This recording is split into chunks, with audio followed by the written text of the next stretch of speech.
আজকে একটা latest update নিয়ে চলে আসলাম আপনাদের মাঝে। আইফোন 13 ইউজ করতে এতদিন আপু, আইফোন 13 128 জিবি ইউজ করতে এক্সচেঞ্জ করে আজকে 15 নিয়ে যাচ্ছে।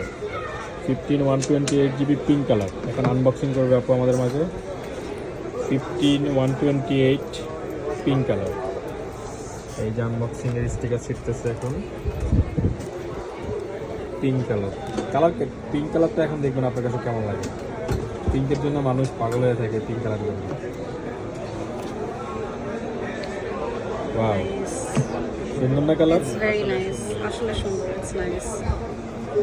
বিউটিফুল। কালারটা কেমন আপু? It's very nice. এখন পছন্দ হয় নাই? এখন ভালো লাগছে আরো. বক্সের উপরে পছন্দ হয় নাই না? It's very nice. এটাও ধরেন একাতে আপডেট হয়ে গেল। কোনটা বেশি? এইটা হাতে নিয়েও ভালো লাগছে. তাই ঠিক আছে, ওকে, থ্যাংক ইউ ভেরি মাচ।